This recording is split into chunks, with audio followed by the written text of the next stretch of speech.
All righty, I think we are going. Hi, everybody. I am so excited you are joining me this afternoon. I hope my internet stays going here and we don't lose power. We have some storms coming through the area, so fingers crossed, all will be good for this webinar and things will just go smoothly because they did not when I did this last week. So anyway, technology was just not on my side, but hopefully today will be a better day in terms of that. So in case you don't know me, my name is Annie McCarty and I am a health and fitness coach. I also do a lot of mindset coaching with people too. So it's not just, our journeys are not just about living a healthier lifestyle, but they are also about what's going on up here, because that is such a big piece of it. But I wanted to come on today and share with you something that I absolutely love to talk about, and that is eating healthy with our kids. I have 3 kids. They are pretty young still. So my oldest is 6. She is in kindergarten, just about to graduate kindergarten, if you can call it that. And my middle one is about to turn 4 in less than a month. And then my littlest guy, so the older 2 are girls, my littlest guy is 2. He was 2 at the end of February. So they're pretty young. I started on a journey with them with healthy eating, basically as soon as they could eat. Well, I guess technically I nursed my kids. I believe that's a very personal choice that everybody has to make. So really, the food that I was eating was what they were getting to begin with. And I guess that's true for pregnancy as well, right? But once they started eating table food, I was feeding them mostly like fruits and vegetables. I did a little bit of cereal, but not a whole lot, and I really fed them a wide variety of foods. Real quick, speaking of which, there we go. Baby monitor going, the sound machine and the baby monitor, parent life, right? So they were getting exposed to all kinds of stuff, and there was some stuff that they just flat out didn't like. My oldest, for example, never liked avocado. From the first time I fed it to her, she would gag on it, and I have tried it over and over and over again, and it's just a food that she does not like. But for the most part, my kids were pretty adventurous and ate a wide range of foods and yogurts and all kinds of stuff when they were little. And then I think often what happens is you enter there's a pickier phase. And maybe it's partially that they know that they can control that. They can say, no, I'm not going to eat that. And we have entered a phase where my kids are just not all that adventurous. And I think as a mom, especially, or a dad, a very busy working parent, a lot of the time you're like, I just want to get dinner on the table. I want to get my kids fed so that we can get on with our evening. We can have a normal bedtime. I just want them to eat so that they feel full. And then yes, obviously you want them to eat as healthy as possible, but there is that time consideration, especially if you're working, or even if you're a stay-at-home mom, like you're busy, or stay-at-home dad. I keep saying mom because I'm a mom, but it's for both. I know stay-at-home dads, so exact same boat. So mealtime can be hard. And I found myself last summer in the biggest school lunch rut on the face of the earth, and my kids literally were eating the exact same thing for lunch every single day. And they ate it and they loved it, and it was pretty healthy for the most part, but they ate literally the same thing. I was just so stuck in a rut. And I think partially that, and then partially also just any meal, you're like, I just want them to eat. I don't want to have a big fight over the meal, right? You don't want to have a ton of drama and them complaining that they don't like that. And I didn't really intentionally fall into that. I mean, I was a coach then. I've been a coach for 5 years. So like I knew better. And I think this is where it's so hard as a parent. Like, you know what you're supposed to do, but the actual doing of it sometimes can be hard. And I just needed a way to bring healthy eating and then also bring variety. Because what happened when we lost our variety, and I was kind of like, oh, like I'm just, I work at my husband's and we own a business. I work in the office there a few days a week.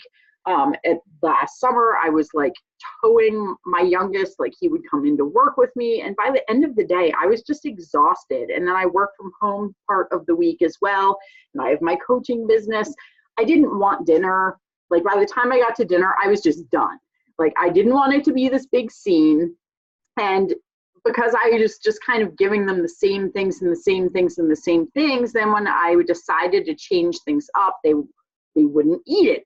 They would get ornery and cranky and wouldn't want it. Or like they would want like hot dogs. And then I'd be like, well, there are hot dogs in the fridge again, because that's what they wanted at the grocery store. Like, why did I buy this? Like, I know that, and speaking of which, there are hot dogs in my fridge right now, so no judgment.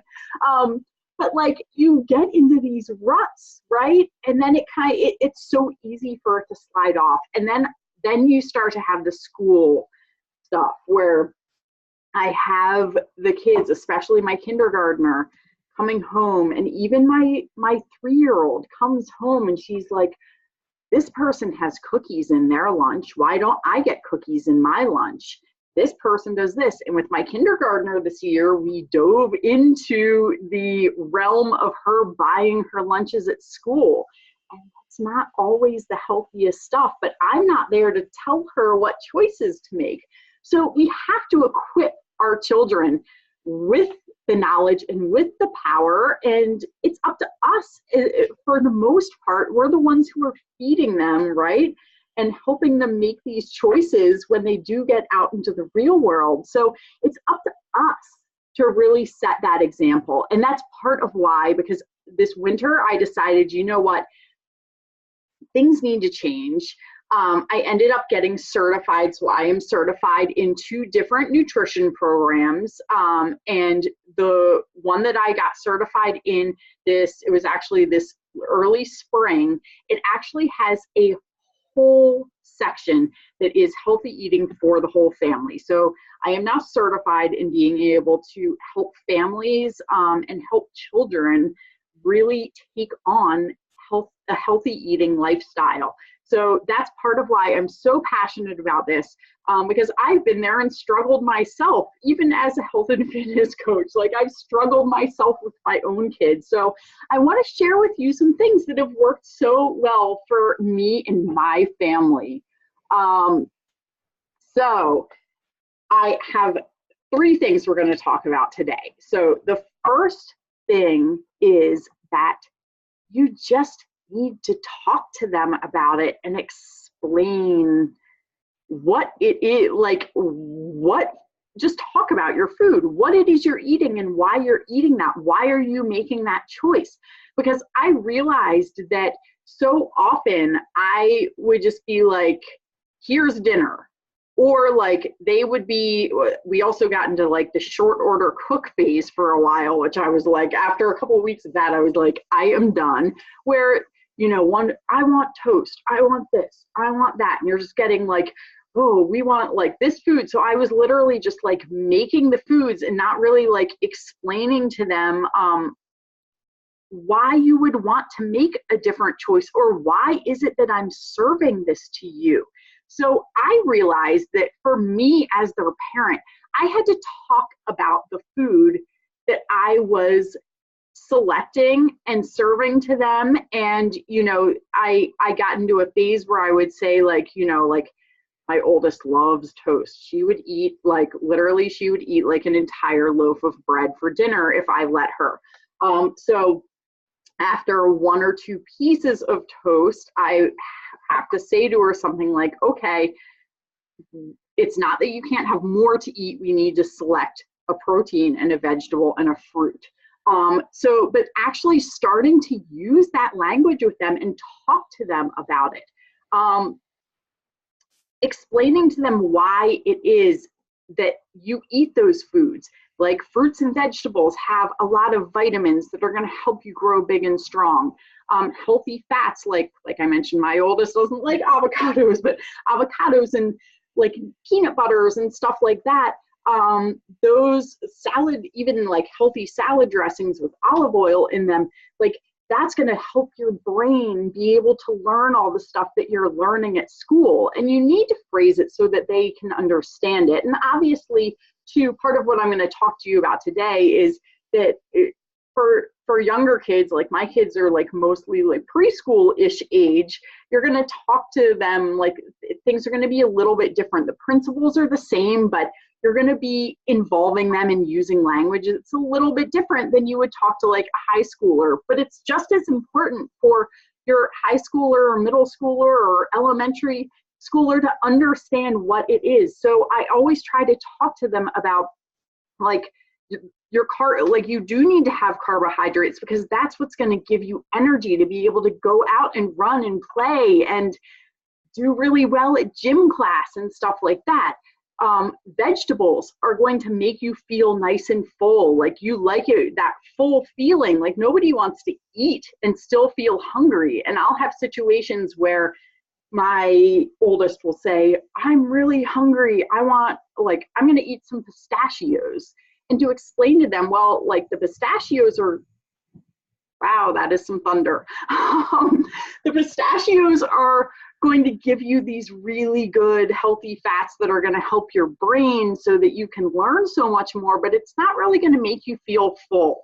Why don't you can have some pistachios because they're really good for you, but why don't we also have some like some broccoli, because that's going to fill your stomach up a little bit. Or at dinner time, I think we need to get a little bit more protein into this meal because that is going to keep you feeling full throughout the night, because you're going to go to sleep and you sleep all night long and you don't eat until breakfast. So we want to make sure that you stay nice and full and you don't wake up in the middle of the night feeling really hungry. So obviously part of this too is that you as the parent need to learn this. We have to educate ourselves, and that can be hard. I'm going to talk a lot more about this in the later in my third tip. So if you're like sitting there like, oh my gosh, like she knows all this stuff, like I don't know what any of these foods do, like I just know you're supposed to eat your fruits and veggies. That's fine. We are going to talk about that more later, so that you feel empowered to be able to go have these conversations with them. But I always now try to, because I realized I would just throw food on a plate and be like, here, eat it. Like I now try to actually talk to them about why it is that I'm making the choices that I'm making. I'm going to try turning off. Oh, that might not. See if we can get, it's so dark in here. Okay, I'm just going to be a little washed out for this.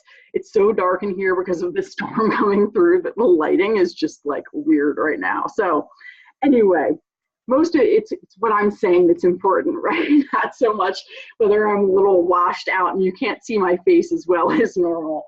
But so really try to just discuss with them what it is, why you're making that. And I often talk to them too about the like choices, like I'm trying to think of a good example. Like they want a hot dog and I say, well, yeah, a hot dog is protein. That's great. We do need protein, but what if we got what if we had some grilled chicken instead? Just because a hot dog is a lot more processed. Like even if I buy the healthier hot dogs, it's a lot more processed and it's just not as like good quality meat as chicken, and they love grilled chicken. So most of the time they're like, oh, okay, yeah, let's do grilled chicken.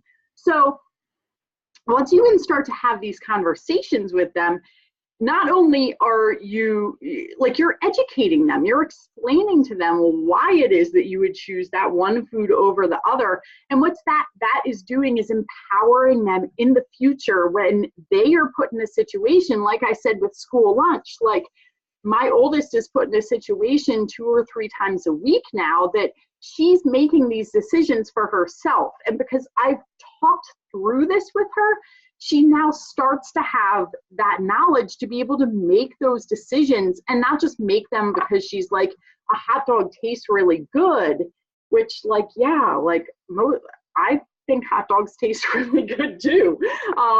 But I also know that they're really not that healthy for me for the most part. It's like an every once in a while kind of thing. And I talk to them about that too, that, and we're going to dive into that a lot more, because that comes up with a lot of like body image and just like choices and rewarding yourself. But, you know, yes, I love hot dogs too, but that's not the only reason. Just because we love a food, that's not the only reason why we want to, or how we want to be selecting the foods that we eat, right?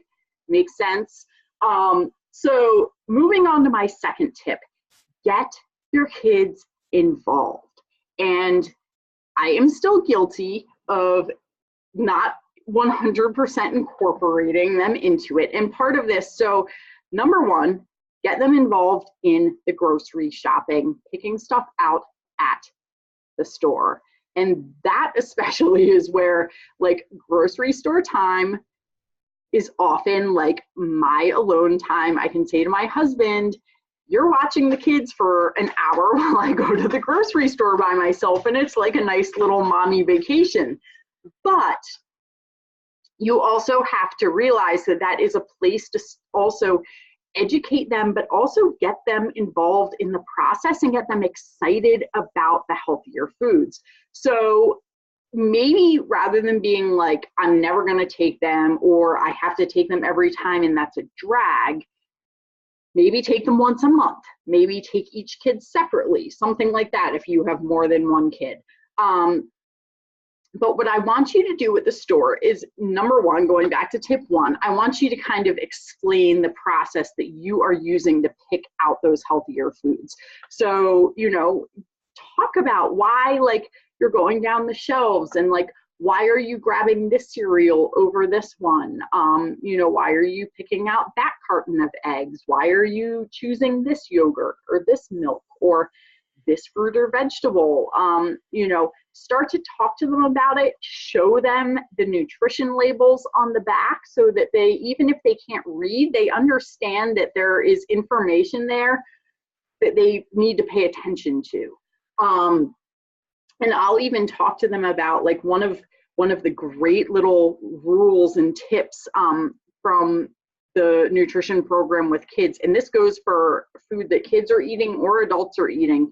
If you're eating something processed, like it has a nutrition label and it says sugars, you want to ideally stick to foods that have 8 grams of sugar or less per serving. So like, my kids know that now because I've talked to them about it. So even though my 2-year-old and 3-year-old aren't like reading nutrition labels, they know that that is a good rule of thumb to stick to if you're looking for a healthier option. So not only are you talking to them throughout the store, but you are also letting them make some selections. And I think the produce department is one of the best places to do this. Number one, because they really can't make like a bad choice. It's not like they're going to be like, I want that bag of marshmallows on the shelf, right? They have fruits and vegetables and some like sweet potatoes and regular potatoes, like some carbohydrates, but like very healthy carbs mixed in. So no matter what they pick, it's going to be something really, really healthy. It's going to be something that you want them to try. And what I do is basically just say, like, we're going to pick, like, go around the produce department and let's pick out 1 or 2 things. Like, maybe you've never tried them before. Maybe you don't know what it is. Maybe I don't know what it is. Maybe I have no idea how to prepare this, but you know what? It's learning for all of us, right? So I let them pick out 1 or 2 things that they would like to try. And we talk about the different things. So like if they choose an apple, I'll say, okay, that's great. Like, I know you love apples. Maybe we should get 3 different apples and different kinds. So then we can like compare how they taste. And a lot of the time they will, even though they're kind of freaked out by it, they'll be drawn to something that they don't know what it is and it looks really cool. Like if your grocery store happens to have like dragon fruit or something like that, it's really bright colored, spiky, like, you know, especially young kids are going to be like, that looks awesome, I want to try it. And even if they don't really like it, at least they've picked it out and they're going to be a lot more likely to try it when you get there. And that's the next thing. So you're going to take all these groceries home and you are going to let them help you in the kitchen. Not just unloading the groceries, but actually picking out the meals and actually preparing the food. And this is also, so kind of going back to grocery shopping, if you have like a high schooler who especially can drive, start to have them go grocery shopping. Again, it doesn't have to be an every single time thing. And maybe they can't handle the entire list to begin with because it's a brand new, overwhelming thing. Send them with a short list. Let them help out because the more they're involved, the better. You know, I remember when I went off to college, I actually freshman year lived in a dorm that was apartments with kitchens. And I went to school in New York City, so I was in the middle of Manhattan, and the nearest dorm with a cafeteria, like in place to eat with the college, was a pretty good walk. So I had done a little bit of grocery shopping here and there, but just think about if you have never been grocery shopping in your life and now you are responsible for shopping, like picking out all the food and, you know, and cooking it and like figuring out what foods you're going to cook and how to make your grocery list, like that can be a very overwhelming experience. And I know at the very beginning, I was like, oh, I'm just going to like eat out all the time. Well, that gets really expensive and it's not always healthy. So start to equip them with these life skills and do it as early as possible, because like I'll have my kids help me put together a shopping list and say like, okay, what do you guys want to eat this week? What sounds really good? Like, let's think of like 3 or 4 kinds of fruits and vegetables we really want like in our lunches this week. And just having them, like they think it's fun because, woo, I get to pick out like what food I really want to eat. But that's teaching them how to do that. So you get the food back home. You like let them cook with you. And again, this doesn't have to be an all the time thing because I know that can slow down the works. But if they actually are hands-on with cooking, with preparing stuff, my middle daughter loves to peel carrots and they love to take the skin off of garlic cloves. So I'm like, yes, like please, I do not like peeling garlic cloves. Go to town on the garlic cloves. So like the more they can get involved with cooking the food, the more likely they're gonna be to taste it. And for us, that's been one of the biggest hurdles is they see food on their plate. And especially if it's something that they aren't so sure about, that maybe they don't eat a lot, they've never tasted it, they've never tried it, their initial reaction is going to be like, ew, I don't like that.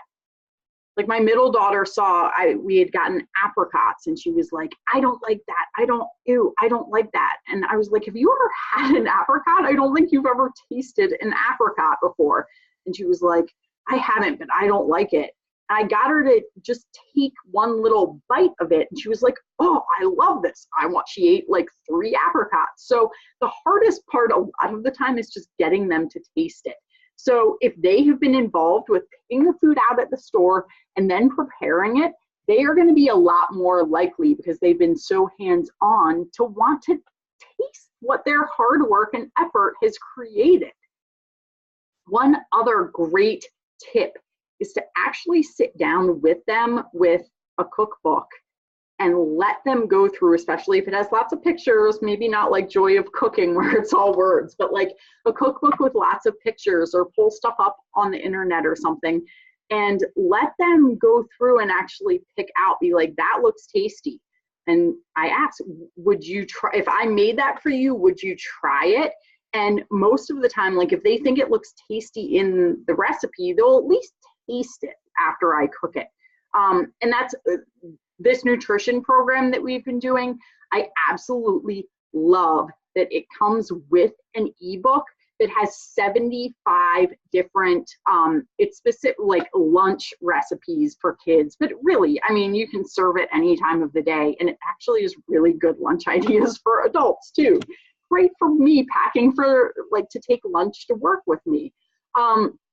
So that thing is awesome because it is all recipes that look really like non-intimidating to kids. Like I know a lot of the time if you pull up some like fancy cookbook or, you know, food like in a blog post or something, a lot of the time like it's presented all fancy and it's not really like accessible to kids. Like it's on some big like dinner plate. Like all of this is photographed, so it looks, and it's with food that they would, you know, like healthy food they would naturally want to eat, but also just that's familiar to them. So it's like, you know, with an apple and a carrot or something like that. But it's, and each one has a picture. So I can go through that book with them and be like, okay, let's look at these pictures. Let's pick out something that looks really yummy. And it gives ideas of like, here are a bunch of different like sandwiches. You think like, oh, like obviously you know all these sandwiches. Well, like you get, like I said, you get stuck in ruts. So to have something that they can visually see and be like, yeah, I want to try that. Like that looks like a fun kind of like a new sandwich. So again, just get them involved in the process any way you can. And in terms of tasting things, we do something that one of our preschool teachers actually introduced me to. So, oh, hi, Sweet Pea, what are you doing? You coming in? So she calls it, you want to watch the iPad? We can do that because mommy is on this recording. Oh, goodness, I'm going to shift the thing a little bit. Can you take it in the other room so it's not too loud for the video, please? What do you think? Because mama's recording this for other people to watch, and I have some people on here watching. Do you think you can go into the breakfast room or the living room for a little bit? Thank you, honey. So she calls it a no thank you bite. So if they serve something at preschool for a snack that a kid just looks at and is like, oh, I don't like that, they have to take a no thank you bite. They have to take a bite of it before they can say no thank you. And I just love that because it gives them the permission that you don't have to eat this whole thing. You're not being forced to finish anything, but you do have to taste it. But after you take that bite, it is totally okay. It's like a permission slip. It's totally okay to say no thank you if you decide you really don't like it. But you also don't have to use that permission slip, right? If you do like it, you can just eat all of it. So I just love that, especially for the younger kids. You know, I think mealtime can be intimidating, and seeing something staring back at you on the plate that you don't know if you like, and especially if the idea of having to, I mean, even as an adult, the idea of sitting down to something that you really, truly don't like and being forced to eat or feeling like there's that pressure to eat it, like that's a really intimidating, not good feeling. And like that's one, not the only, like that's one area where like real true like food issues can develop, right? And that's what we want to avoid. We want to make this fun. We want to make this something that they want to be a part of. We want to be educating them through this. We don't want it to be this high pressure, like forced upon them thing. So that is what we are trying to avoid. And that goes into our third topic, which is probably one of the hardest things to start to tackle. So, and there are a couple of nuances to this. So I'm going to talk a little bit about like body image issues and just food issues in a minute. But as the adult, like I said right at the beginning, so you are setting the example for your kids. They are watching what you are eating. They are watching your eating habits. And even if you're telling them you need to eat your fruits and vegetables, but they never see you eating your fruits and vegetables, kids are smart, right? You know that. You know that they pick up on every single little slip up that you make and all of that. Your actions are so much more powerful than your words. So if they see your eating habits and what you are eating, they're going to be more likely to follow that than follow what you say. And it's okay to sit there and admit, like, I don't know how to eat healthy myself. Like, I don't know what's a protein and what's a, most people know what a vegetable is, but like, what's the difference between a vegetable or a carbohydrate? Is a pea, like peas, green peas, are those vegetables or carbohydrates? Most people that I talk to, most adults get that wrong. Is corn, like you get, corn on the cob, is that a vegetable or a carbohydrate? Most people that I've asked that to say that's a vegetable and the green peas are a vegetable. Both of those are carbohydrates. So you know what? A lot of this is just like things that I grew up being told those are vegetables. We would have peas and rice and like chicken and be like, oh, well, you have your vegetables. No, that was a lot of carbohydrates. So you only know what you have either been raised to know and been exposed to or exposed yourself to. And it's okay to sit there and say, you know what, like I have a lot to learn myself and I need to learn a lot myself. And we're going to dive back into that in a minute. So I want you to kind of hold that thought because I think it is really important to self-examine, because we have to acknowledge that our kids are watching what we are doing and they're learning what we are doing. And if we don't know how to prepare a healthy meal for them, then they're not going to be able to learn to eat healthy themselves, right? That makes sense.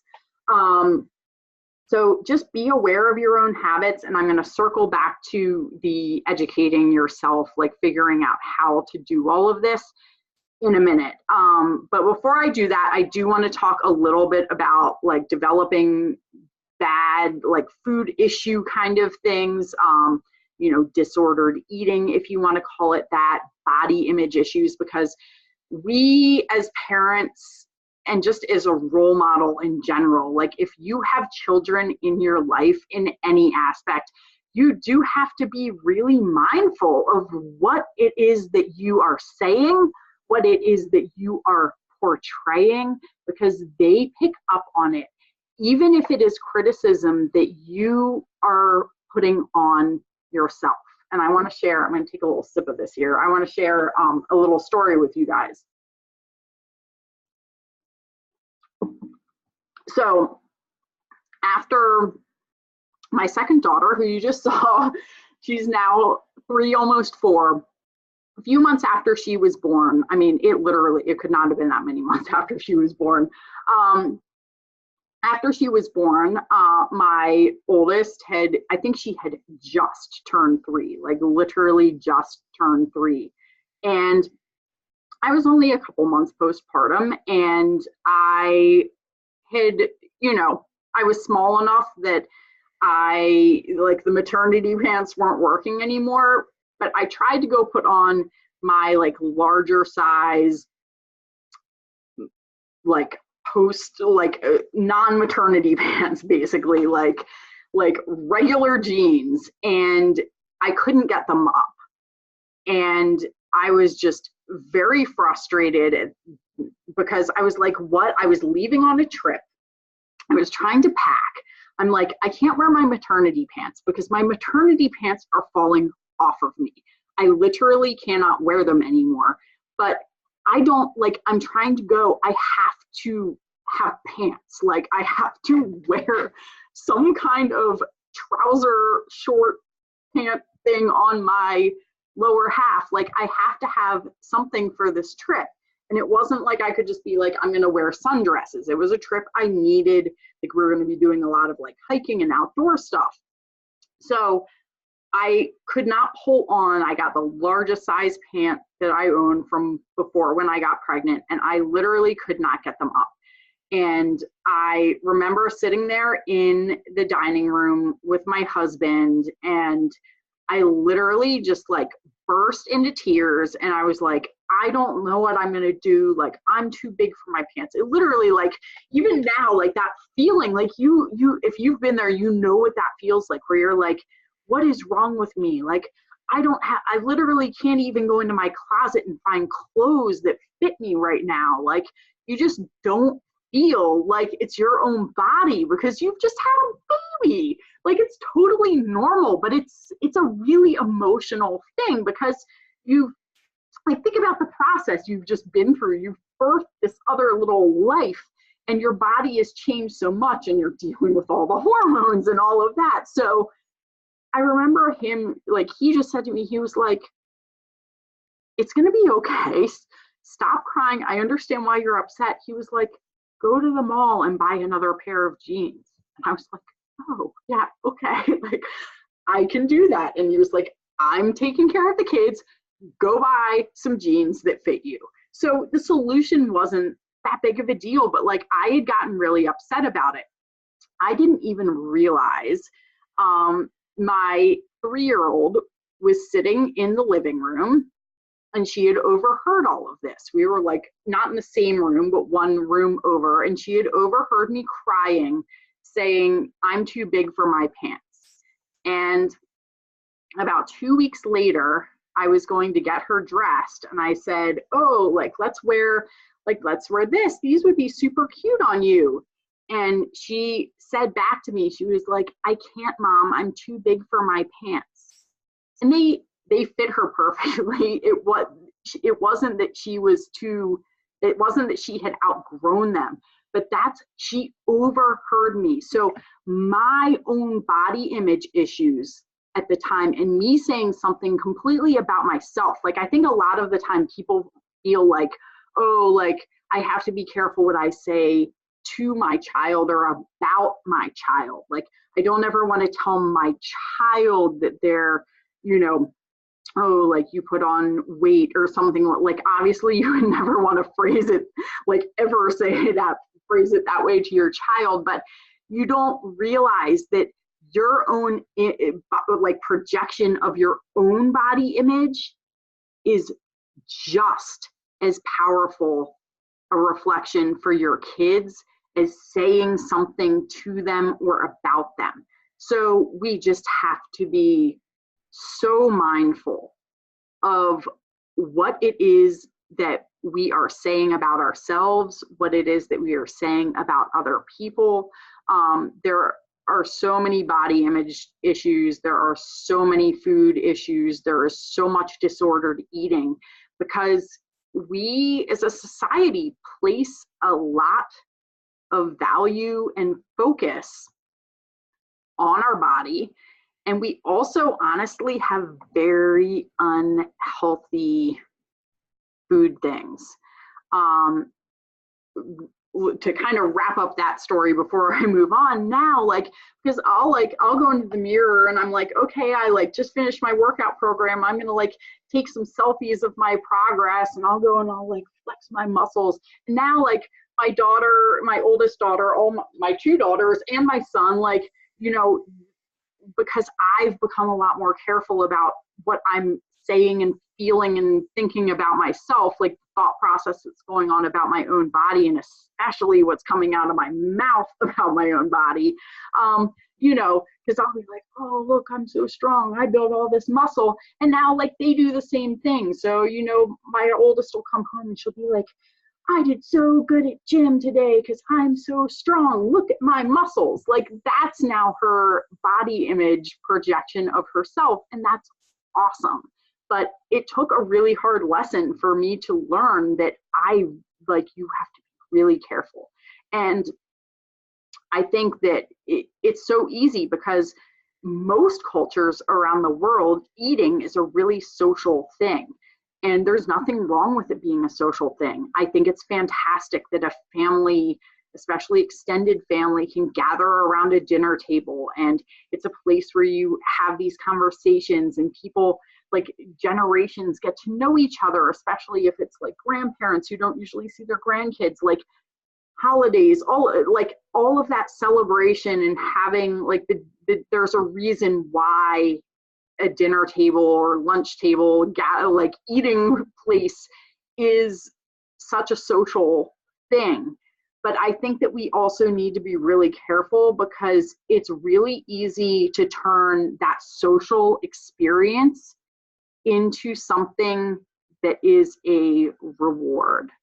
And you need to be extremely careful about rewarding with food, because what happens, or punishing with food. And I know people who have learned a pattern where they literally punish themselves with food.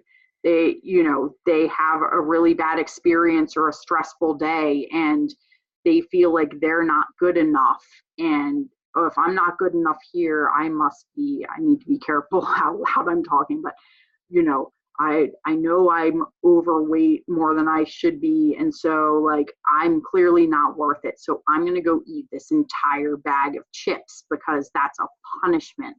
And we also use food as a reward. I mean, think about your baseball team won. Let's go celebrate with ice cream. I've said, well, not baseball, but I've said that, like, I've said similar things to my kids. So it's not that, like, if you're like, oh, I do all of this, it's because that's what our society teaches. Let's celebrate your birthday with some cake. Like, I have totally said that. We have birthday cake to celebrate our kids' birthdays. But I think that we need to just be very careful about what it is that we are, like, how it is we're phrasing that, and how it is that we talk about treats that we have. And this is where I had mentioned earlier, you need to have these conversations with your kids that, we're going to go out for ice cream, and it's a special treat, like, where it's not something we do every day. But try to also, and this is where it gets, like, it's so hard. Like, this is a hard thing.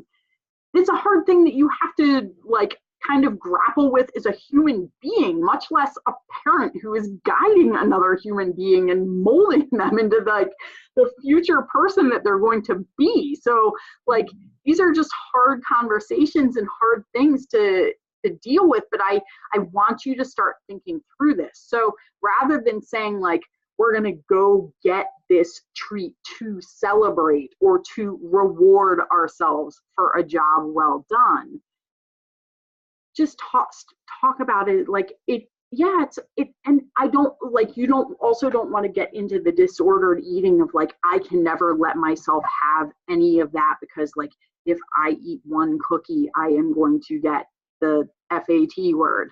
Like, that's just as unhealthy. The deprivation is just as unhealthy as the overindulgence and as the using food as a reward. So you have to work on finding that middle ground where you don't tell your kids, you can never have this. I know somebody who tells their children sugar is poison. Sugar is not good for you, but sugar is not a poison in the same way that, like, Clorox bleach is a poison. Like, we have to just think about what it is that we are saying and the message that we are sending with all of this. And you're gonna mess up sometimes. I mess up. I totally mess up. There are times where I say we are going to get ice cream as a reward for something, or to celebrate school being over or whatever. Like, you're going to mess up. But if you are paying attention and mindful of it, you can then start to make those little tweaks and corrections. If you are like, my middle again, she loves her special treats, and you be aware of each kid's personality. I know for her, like, she tends to be very food motivated. So that's just something, especially with her, I have to be very careful of using food as any kind of reward or saying like, you get a treat because you finished dinner. No, you get a treat because sometimes you just want a treat. It's not because of anything. It's because you decided to enjoy a treat. And there's nothing wrong with that, but also having the conversation with them that we don't have a treat every single day. We don't have a treat after every single meal because it's not a healthy choice. And it's not that we can't ever have it. It's just something most of the time, we make healthier choices than that. And it's okay to give yourself a little treat not give. It's okay to have a little treat every once in a while. And this is where, like, again, it's just hard because it's so built into the conversations, like our normal speech, and normal things we say and the things we hear, and they are going to experience it. If your kid has ever played on a sports team, I know my oldest just got done her first season of lacrosse, and after every single game, the coaches or parents, like, somebody was bringing treats because they did a good job for the game. So you're not going to be able to totally escape it, but that's why you as the parent need to be setting an environment in your home where it is a healthy conversation. It's a much more mindful way of thinking about what we eat, because that is going to have the biggest influence over them than anything. So as long as you are working to be better than you were and educating yourself and figuring things out and trying a different way of talking about it and being like, okay, I messed up there. You know what? Like, I totally slipped up. I said the wrong thing. Like, next time that I get in that situation, I'm just going to be a little bit more careful about what I say. Or, I didn't explain to them like why that was a better choice. I said, like, I don't care, just eat your dinner. Like, you know what? You have more time to then go back and do it over again. Like, you have the next day to go do it over again and try to instill those healthier habits. It's not that you've like one mistake, one thing that you could have had a little bit better approach on is going to ruin everything for all time. But especially if you're mindful of it, you can't make a change if you don't acknowledge that there is a change that needs to be made, right? So that's why it's so important to just do the best that you can do for yourself. Educate yourself.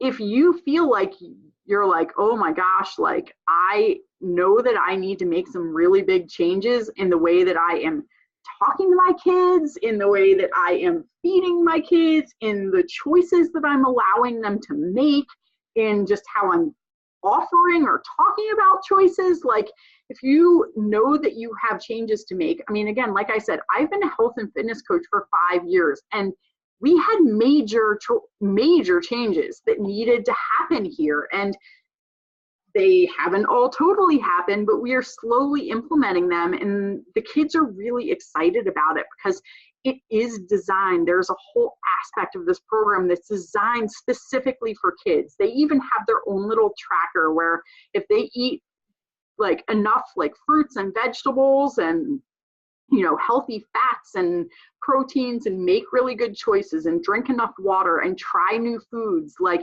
it's basically a already built rewards chart for you to use, and the program helps you figure out how much of each thing your kid, for their activity level and their age and their gender, need to be eating of it.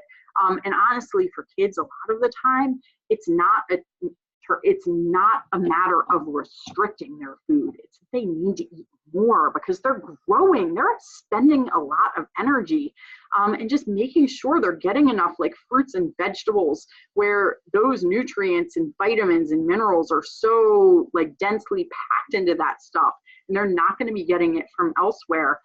You know, that's a really important thing to instill in them and to help them see, like, I do need to eat more vegetables, and this is why. So I just love, like, my kids are so excited about this tracker and that they get to check stuff off and earn points and stars and earn rewards, which our reward is going to be like going to the library to pick out a library book, or taking a special trip to the aquarium or something like that. So you can reward with a lot of things that are not food related, right? So if you are curious about this program that I have talked so much about, just because I'm so excited and it's making such a huge impact, and I feel like, again, even though I already had a couple nutrition certifications, this program taught me so much, especially about how to tackle all of this with my kids, because that's something where, like, it really doesn't exist. I feel like it's such a hard conversation to have because there are so many little like stumbling blocks and issues and body image stuff that you run into that a lot of people, like, that's scary stuff that people don't want to talk about. It's much easier to be like, here, adult, here's your diet to follow. And this is not a diet. It's a lifestyle. It's teaching you all of this knowledge about what the foods do and why your body needs it and what are healthier choices to make. So if you are interested in this, again, whether you have kids, don't have kids, have kids in your life occasionally, it literally is for everybody. Anybody can do the program and learn this healthy lifestyle. And again, it's not something that you start, like, it's a lifestyle that you learn how to make healthier choices. Who doesn't need that in their life, right? But if you're interested in more details, please just message me. I am more than happy to share with you what this is all about and how it works. I actually have a group starting for it on Monday, and we will be having a big, heavy focus into eating healthy as a whole family. As my kids, they kind of started using their trackers today, but we're really diving into it next week. And like I said, they're super excited. So I'm going to be doing this with you. Like, I am on this journey with you. In terms of my kids, I've been doing the program myself in some capacity for literally like five-ish years. But this specific, like I said, it just came out this spring and I just got certified this spring. So the full-blown program I've been doing since the spring, and I love it. It's just something that I feel like is completely sustainable for me and my family. And we're not hungry, we're not starving, we're not depriving ourselves. We're looking at food so much healthier, like from a healthier mindset than ever before. So I would love for you to hop in with us. Just let me know. I'm more than happy to shoot you the information. So, or you can also email me, AnnieMcCartyFitness@gmail.com, my website, AnnieMcCartyFitness.com. So, and then obviously Facebook, Instagram, however you want to look me up on social, shoot me a message. I would love to shoot you. And even if you're like, I don't know if this is for me, I don't know if this is right for my family, I don't know, like, I just need more details.